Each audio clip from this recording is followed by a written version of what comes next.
Hey everyone, welcome to Locked On Lakers for Thursday. Brian Kamenetsky, Andy Kamenetsky. The Lakers are considered the frontrunners for Atlanta point guard Dejounte Murray. But what kind of player would they be getting if they made that deal? We have a scouting report of Murray next. You are Locked On Lakers, your daily Los Angeles Lakers podcast. Part of the Locked On Podcast Network, your team every day.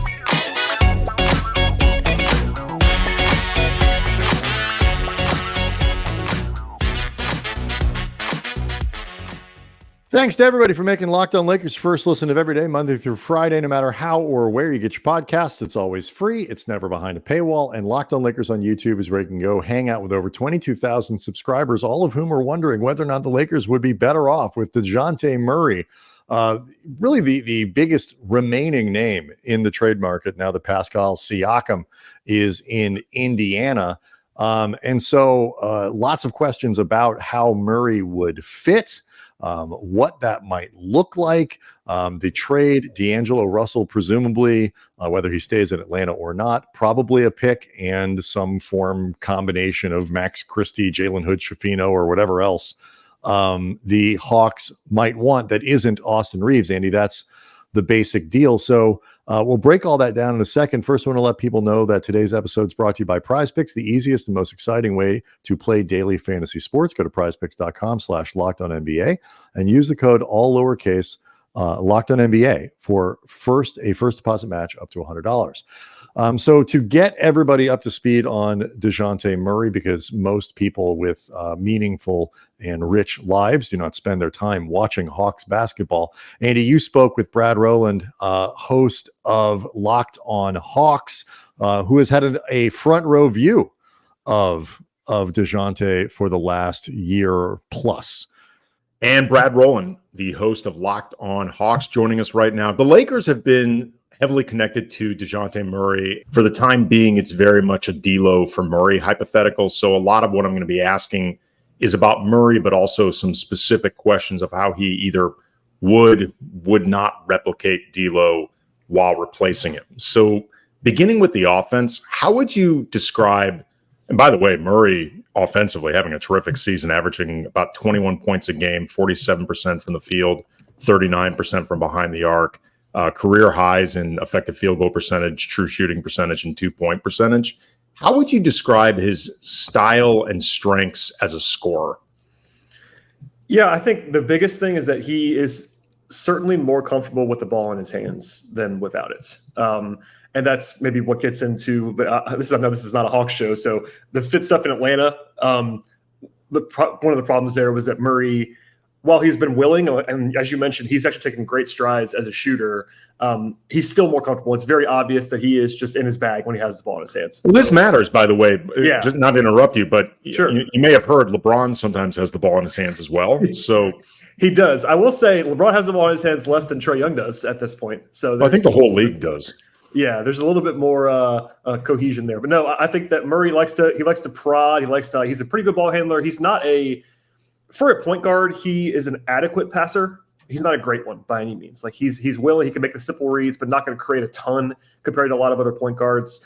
He's very comfortable in the mid-range too, which is a good and bad thing. Like he's one of the rare guys that's good enough at taking mid-rangers and creating them where it's actually not going to kill you, but he really likes that shot. The Hawks have tried to push him out further to three-point line, and he's kind of been willing to do that. But I think that overall, he is a scorer first and foremost, and I think he knows that. He kind of identifies that way, and it kind of requires him at least a lot of the time to have the ball in his hands to be probing.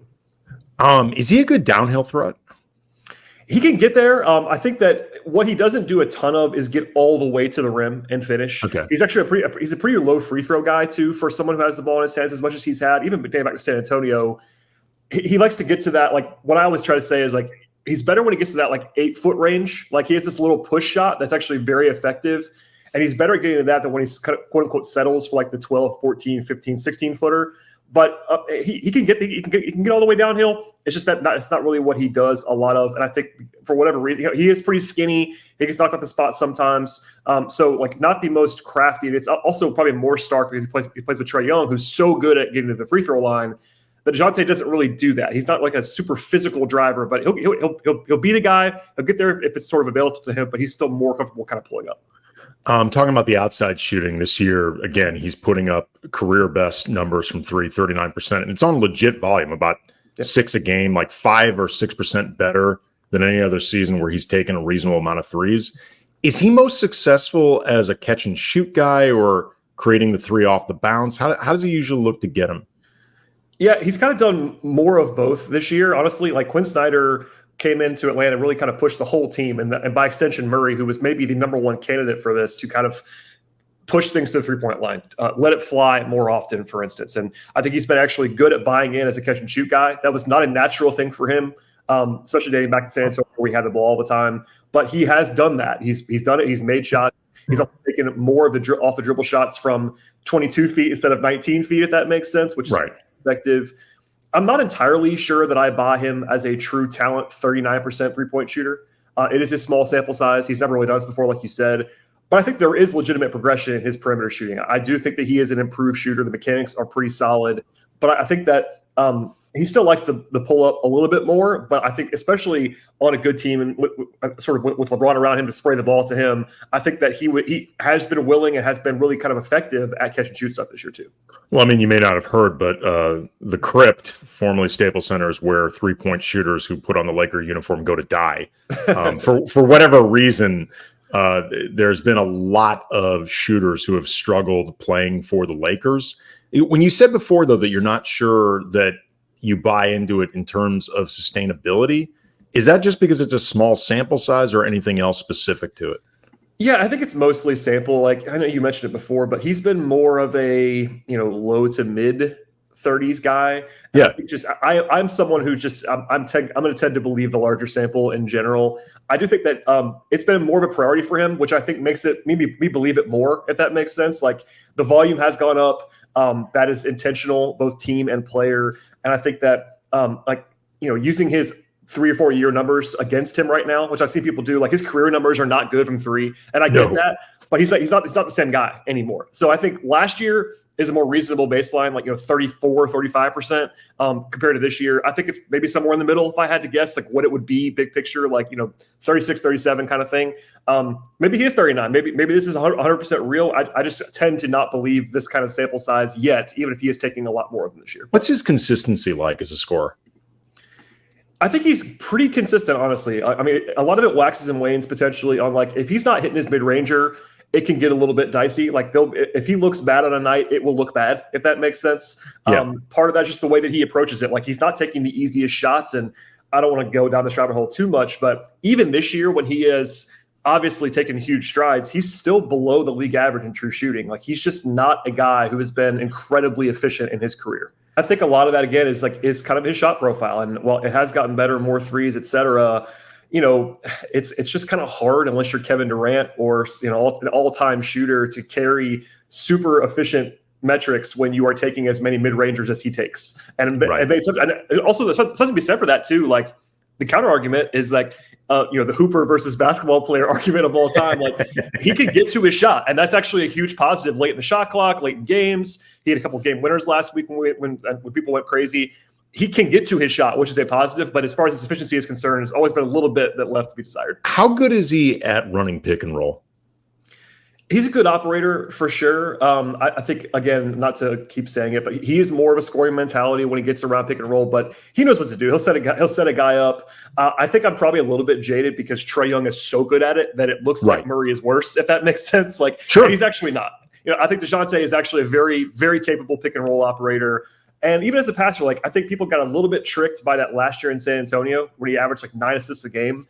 It was because his usage was absolutely through the roof. Like, I think that his real, he's a 5-6 assist guy, and that's fine. He's not a bad passer. It's just that he's more of that middle of the road guy. But yeah, he'll set a guy up. He'll find the roller both on the pocket pass. He's not a great lob thrower, but an okay one. Like, he knows how to operate. I think for instance, with AD, I think you'd be able to fully operate. And I'm just throwing that out there. I'm sure that's part of the calculus here. That would look good, I think, in a lot of ways. Okay, that's exactly, Brad, where I was going, because specifically with D'Lo, he runs a really good pick and roll with Anthony Davis, often very good at finding AD with those pocket passes. And I think on this, and I don't even have to think it, you can look up the metrics for who passes to who and the frequency.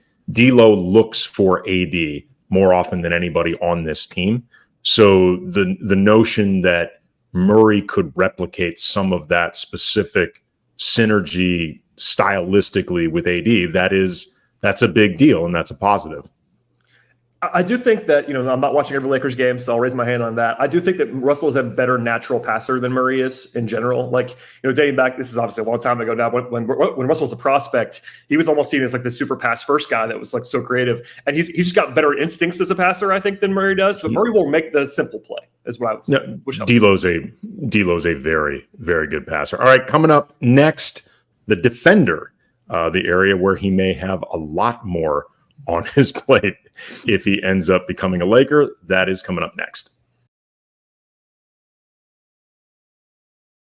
Locked on Lakers is brought to you by Grammarly, and I've been paid to write in various capacities, various mediums for about 25 years, and I love to write, but writing can still be very challenging. There are still brain locks even after all this time, and that makes Grammarly so valuable. Grammarly supports you from start to finish. For over 10 years, Grammarly has been powered by trustable AI technology to help you all across the places where you write the most. And with one click, Grammarly can help you brainstorm, rewrite, and reply so you can improve productivity for you and your teams. Your teams at work, by the way, not your sports teams. Grammarly, unfortunately, can't fix them. And I've really appreciated, in particular, Grammarly's suggestions for phrasing, just like subtle tweaks that can make a huge difference on the page. It'll jump out at you. And it's also really useful for managing your time. Grammarly can help you summarize your emails and provide suggestions to reply in just seconds. And if you have, say, a big presentation coming up, Grammarly can create a personalized outline to get you organized so you can transform your ideas into a really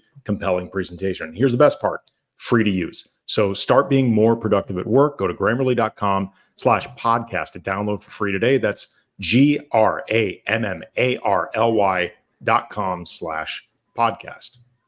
Locked on Lakers also brought to you by Prize Picks. What is Prize Picks? Well, I'm glad you asked. It's the largest daily fantasy sports that's a DFS platform in North America. The easiest and most exciting way to play DFS, just you versus the numbers. So instead of battling thousands of other players, including pros and sharks, you pick more or less than on 2 to 6 player stat projections, and you basically just kind of watch the money roll in from there. So here's how it works. Let's say you want to do just basketball. You can do just basketball. We can also have more fun with this stuff by maybe making combo projections across football while football is still happening, in basketball with the Specials League, a league created specifically for combo projections that includes 2 or more players from different sports or leagues. For example, LeBron James and Travis Kelce playing in the AFC Championship game at a 10.5 combo of 3-pointers made and receptions. It's simple to play. You make your picks. You submit your daily entry in less than 60 seconds. And this is important: quick withdrawals. So easy gameplay, enormous selection of players, stat types. These are all the things that makes Prize Picks the #1 daily fantasy sports app. Here's how you play. You go to prizepicks.com/LockedOnNBA and use the code LockedOnNBA for a first deposit match up to $100. Again, prizepicks.com/LockedOnNBA. Use that code LockedOnNBA for a first deposit match up to $100. What have you seen from Murray defensively? It's really interesting. I think that his reputation was such, like, I think he made an all defense team early in his career, and he kind of made his bones in San Antonio as a late first round pick as a defender. When he first broke in, I think that reputation stuck around a little bit too long, if that makes sense. Sure. Even post trade, I was doing some digging with folks in San Antonio and watching some film too, but just asking around there, and they were kind of like, "Hey, his defense is not what it used to be," kind of thing. Which, look, most guys, when they up their usage to the sky, they're not going to be the same defensively. That's a very normal thing. I think the Hawks, though, were expecting a little bit more from him when they made the trade than when he's actually delivered for them. I think the optimistic take would be that if he is the smallest guy on the court, if he's the point guard on offense, he'd be better suited in that role because his best attribute defensively is his hands and his playmaking. He's always been really good at getting steals. He isn't a great screen navigator, but he can do it when he's dialed in. what I think that he's been shortcoming at in Atlanta is that he's not good against bigger guys. He's not physical. Like, he's big for a point guard. He's lanky for a point guard, but he's thin. He's not super strong. So I think that he can, and I think probably would be better other places than he's been in Atlanta. I don't think he's a very good defender, though, to be honest with you. And I think his reputation is kind of outsized from what it used to be. What is Murray like as a point of attack defender? Because that is an area where the Lakers, particularly in the lineups that Darvin has been starting and some of the ones he's been implementing, they've been lacking. It's honestly the biggest question I have about Dejounte still after watching him for a year and a half. Because if you watch him in the right context, in the right quarter, in the right half, he looks good. You know what I mean? He's got the tools. He knows what to do defensively. And I'm not saying it's effort-based, but it's like when he's not engaged, it can look bad. And I think that a lot of that's maybe the team context. Like, the Hawks have been really bad defensively, independent of Murray, with Murray, Trey, wings. They have all kinds of issues defensively. And I think the Lakers are so much better infrastructure-wise defensively that my optimistic take would be that he would be able to buy in. You know what I mean? Like, I think that it would work better in LA. But what I would say is it waxes and wanes with Murray's point of attack defense. And I think that's honestly been the number one issue for Atlanta for a long time. And that was like, they were like hoping Murray was going to be the savior in that aspect.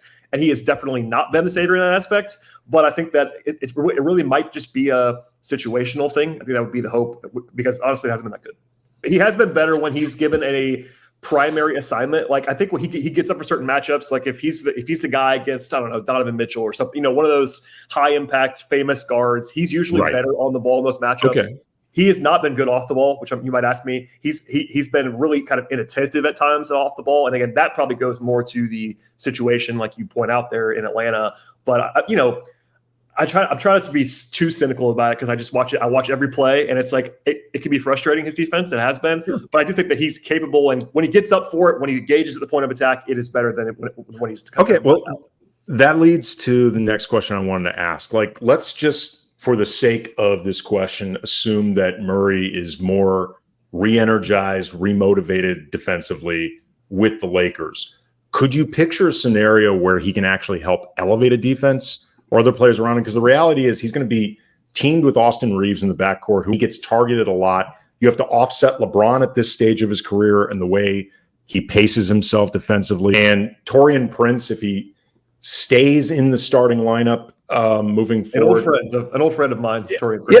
Yeah, he can be fine in certain matchups. So it becomes more incumbent on Murray to be able to handle the stuff that Prince can't and other guys can't. So can you picture him elevating a defense if he's really dialed in? I can picture that, but I will say that description would worry me a little bit, because it's not as bad as Atlanta's context, because you still have AD, there's still other guys around him. But like, what he hasn't been able to do is kind of be the guy that raises it in Atlanta. Like, that was kind of what they thought he was going to be, to be honest with you, between some other questionable pieces, and it hasn't happened. I mean, there is the power of LeBron and like the buy-in that sometimes guys get and all that stuff. But let me turn my own question on its head then. You put Dejounte Murray in the Lakers' best defensive lineups, which would include, like, if you're, in the last 3 or 4 minutes of a game looking to protect a lead, you've got AD in there. LeBron at that point will be engaged. Right. Jared Vanderbilt's in there, and you find the fifth defender for whatever matchup. Can you picture Murray then being a part of something that really works in that setting?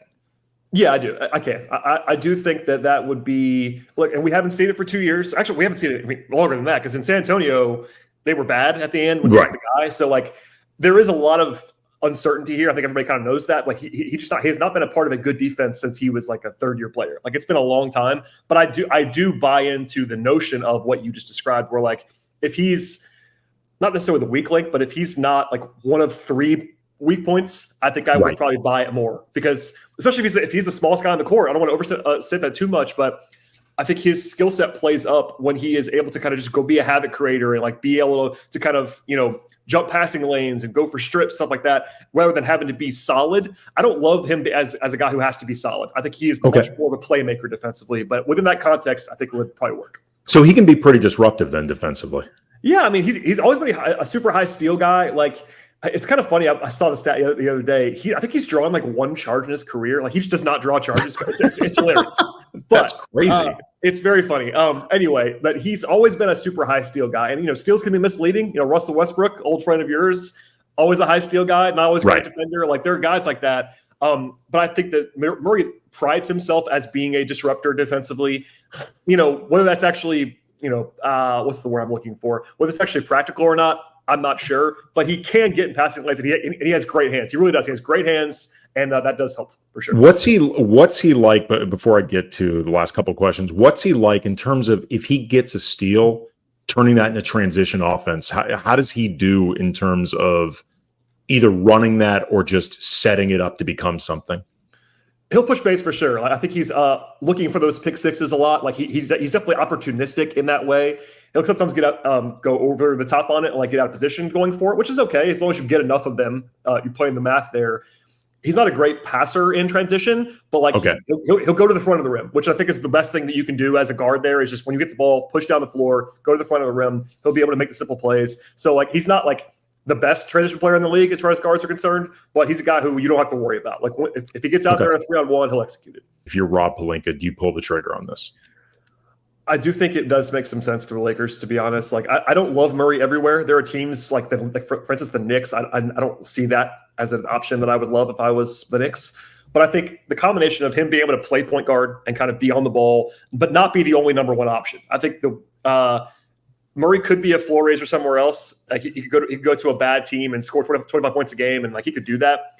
I think LA is kind of a good balance of he's the number one on the perimeter, but LeBron's there and AD's there. He's not having to carry that workload.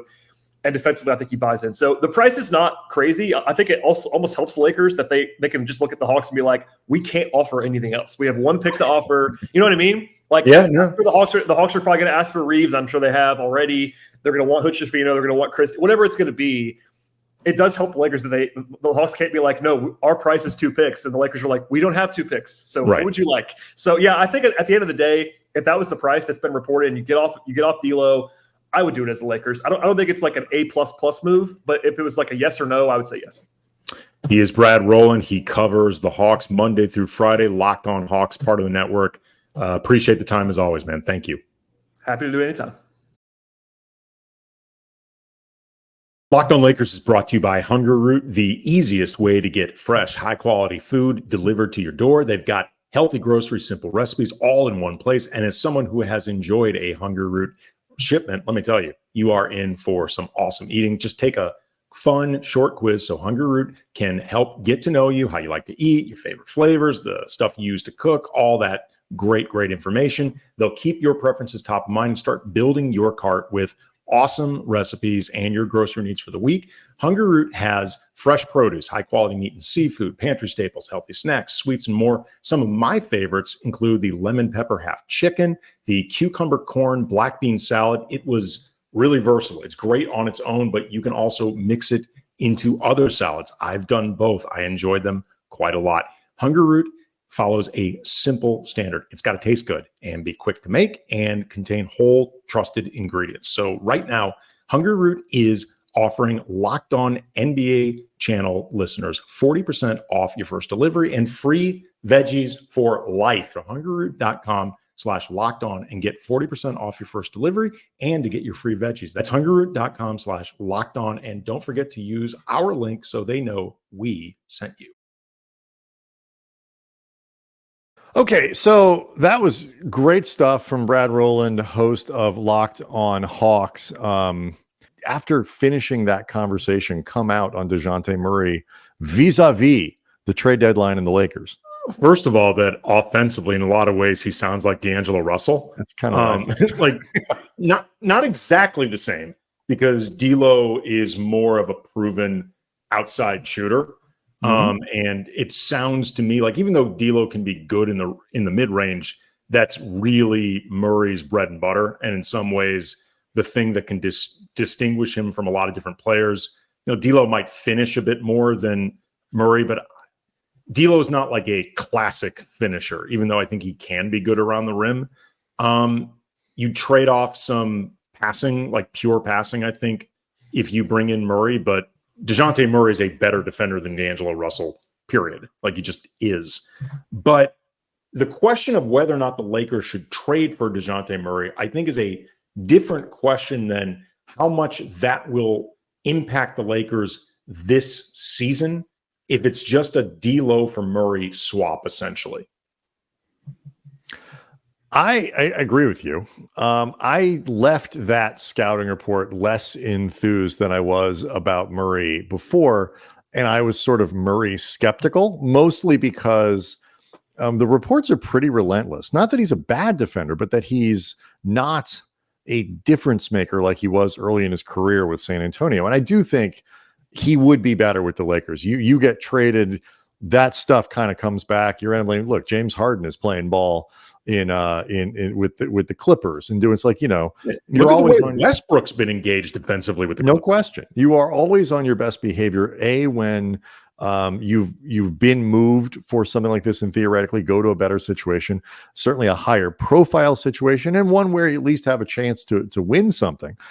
But if he's not a lot better than Russell, I don't know if the trade-offs necessarily get you anywhere, because the Lakers don't have a lot of point guarding outside of LeBron when you take away Russell. And look, Reeves can do that stuff. Obviously, Dejounte Murray is a point guard, but different kinds. Like Russell is like the purest point on the team. Like that's what he does. And the extra 15% that he might be better on the pick and roll and timing those things out and building, like that makes a difference. Although, I mean, Murray, according to Brad, is pretty good at those pick and roll pocket passes, and that's something where D'Lo in particular has really thrived with AD.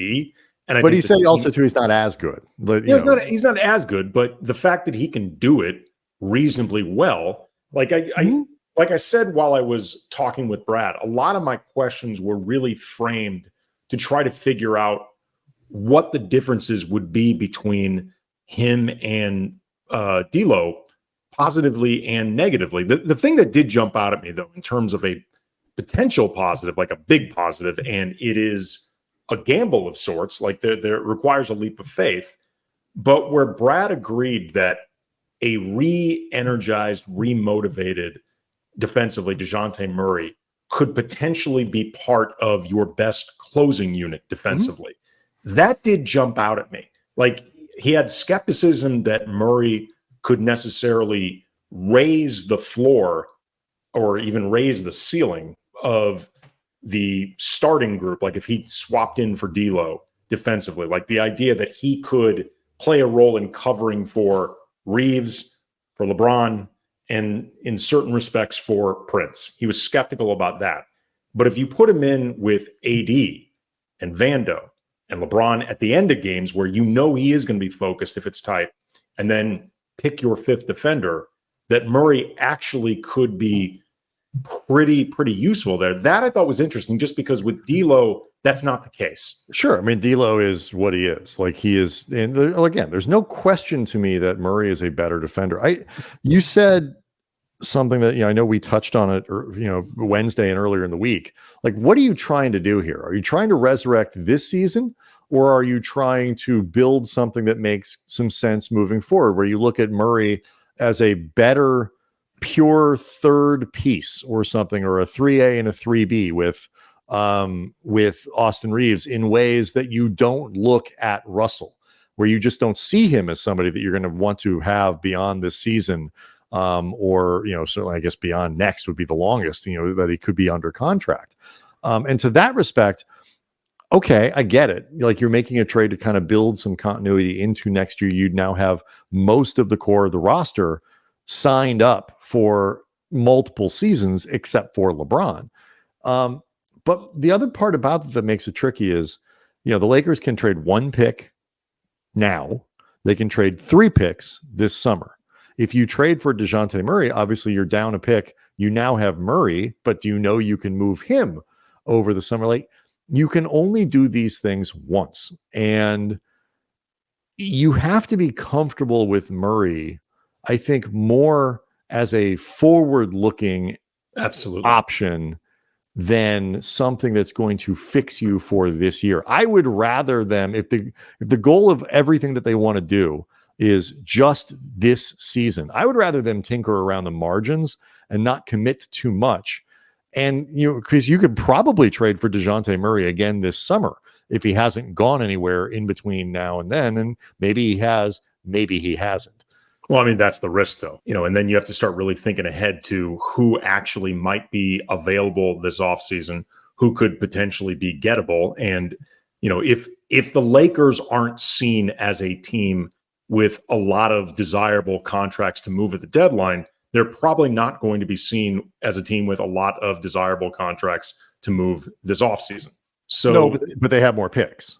They do. They have more picks, but I think you still run the same basic risks of, if you're really looking to big game hunt, just getting outbid and not having the same arsenal of picks. They have limited options. And so it goes back to that question. Do you like Dejounte Murray because he's available, because the best player available, or do you like him because he's somebody that you would like independent of that? Like in a vacuum, you would say, you know what? For the appropriate assets, we're making a list of players that we think would be a great fit in LA, and we'd put Dejounte Murray in that to fill that, really solid number 3 on a team role. Like, if that's what they're thinking about, okay. They are a little bit caught in between. And while last year, a deadline deal last year almost had no other prospect but working out relative to what they were doing, because the atmosphere at that point was just that bad. This year it's a little different. I think there's, you had to move Westbrook. Yeah, almost anything they could do, and they did great. But there's been a lot of bad vibes this year as well. Right. And so, but can you fix the bad vibes in the same way, or are you better off waiting for the stability of the off season? And it is easier to improve your team holistically, make moves that work with each other and all that kind of stuff in the off season than it is during the regular season, especially when you're working with limited assets. I wasn't jazzed by this concept of a trade going in. I don't hate it, but it's like, it doesn't excite me. And it excites me a little bit less after this conversation. I mean, if there was a way somehow to add Dejounte Murray to the core players that they have, like if there's a way to somehow turn, say, Gabe Vincent and probably Taurean Prince to make the math work, and name everything else. Like if you want to go in for all, if you want to go, it would be it would be a pick and the 2 young guys. That's all they got. If you want to go all in for this season as effectively as possible with Dejounte Murray, that's actually the way you would, in a perfect world, try to do it. Right. I'm not sure the world will be perfect enough to allow that. 0% chance Atlanta does that deal. Right. 0. But because you can get more, even if they can't trade him at the deadline, they could get more for him in the offseason. But yes, that was kind of my reaction. I was like, God, it'd be great if they could sign him as a free agent, but they can't. So like a 3-headed guard rotation of Reeves, Murray, and Russell would be great. I'm into that. That's really good. Would you not do this? Because it sounds like you wouldn't. I think I'd probably hold on to the pick. I just don't think it makes him better enough for this year to sacrifice the potential flexibility into the offseason. I don't think I would. I don't think it hurts them if they do it. But it has sort of a long-term ripple effect. They should know more about Murray than I do. And they might, if they really like him as a player, okay, fine. If they see him as part of this core and have a plan to go out and get that player that slots in between him and Davis for the future, and you have presumably one more year, because I think LeBron will be back next year to get it done. But it doesn't excite me. Yeah, I mean, it's not exciting because it doesn't feel like, for example, the type of impact that you knew immediately the Lakers would have when they brought in Pau Gasol. Like, you knew immediately this team is going to be great. Yeah, so you're right. Even if it is a trade that you can get behind and support, there is a certain lack of zazz to it in terms of this season. And the biggest difference between this season and the season you described with Pau is that team that Pau joined was already in first place. Yep. People forget that. Bynum got hurt. They were already the top team in the Western Conference. Locked On Lakers on YouTube is where you can go hang out with over 22,000 subscribers. We'll be back, of course, after tonight's game against the Bulls to break it all down. We'll see everybody tomorrow.